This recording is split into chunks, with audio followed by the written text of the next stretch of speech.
Hi guys, I'm Mama Bear to Many. I am mom to 14 children. 12 of my children still live here at home, and we are just going to do a little chat. I actually was canning, as you can probably see. I have meat here.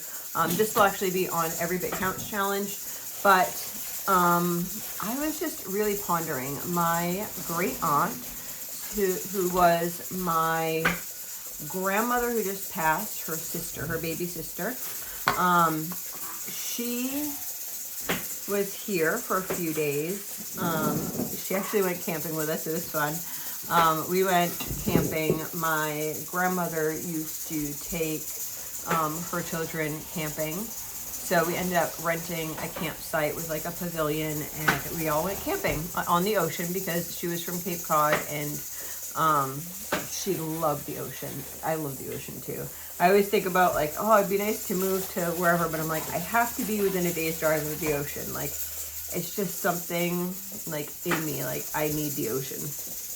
Anyway,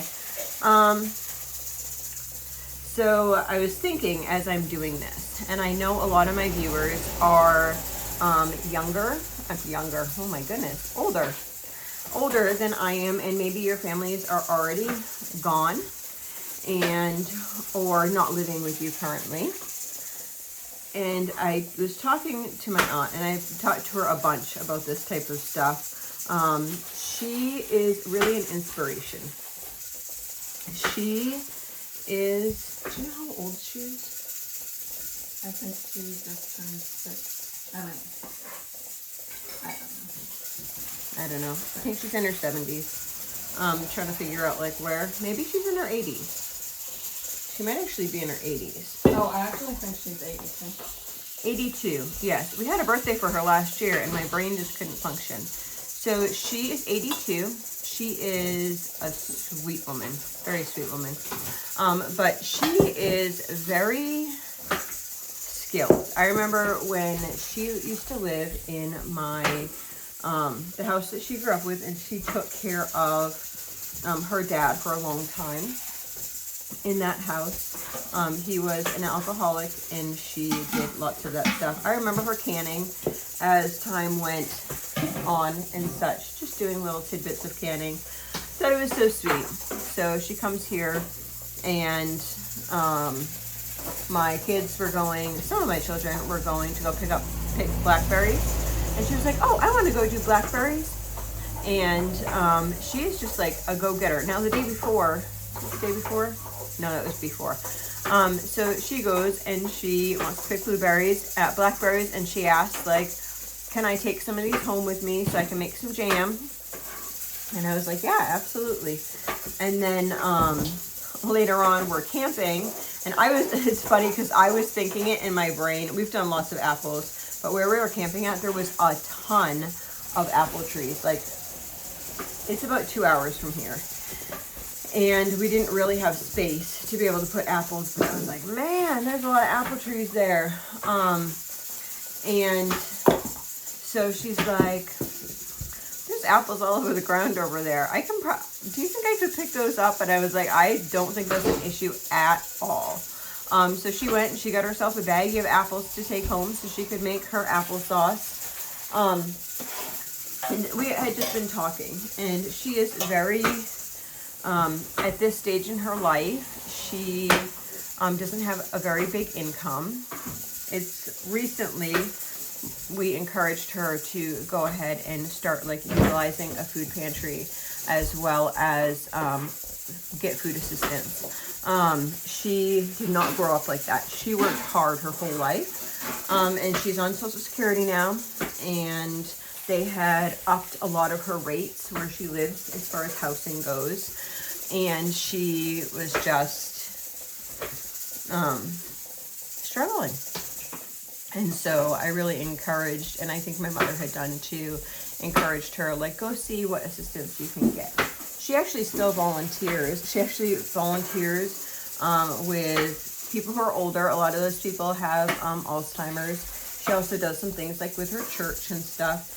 She's just a really active lady, and I think that it like keeps her brain health really healthy. But she talked about how she goes to the food pantry, and last week she had gone to the food pantry. I think it was last week. She had gone to the food pantry, and She'd gotten some apples and she had never heard of the type of apple that it was. And it was just a little sour. So what did she do is a 3-pound bag of apples. She's like, so I kept a couple for fresh eating and then I just used the rest of that to make jelly. Her jelly didn't set as well as she'd like, but she was talking about making jelly with it. So I thought I would just share with y'all and encourage you that can happen like in life. If you are only just one person, just make a couple. I know I'm doing big, right? I'll show you, we're doing big. We got big stuff going on here because I'm a big family. But I think that it's just really sweet. A lot of times what she does is she'll make a meal for herself and then she'll portion that out and put it in the freezer or in the fridge, and then she'll have that meal for future meals. And she'll just pull it out and she'll already have a meal. So she does always techniques that I'm doing here with a big family. She's doing all those just for herself. And it blesses her and it saves her money and it saves her energy and it saves her time. And I'm just so proud of her.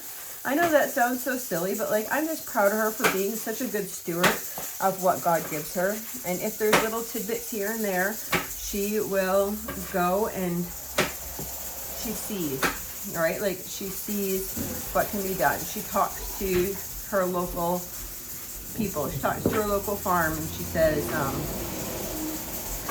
I'm looking to make peach jelly, peach jam, whatever, or can I get some peaches? I think that's what she was trying to do, but she came back or went back or whatever as well.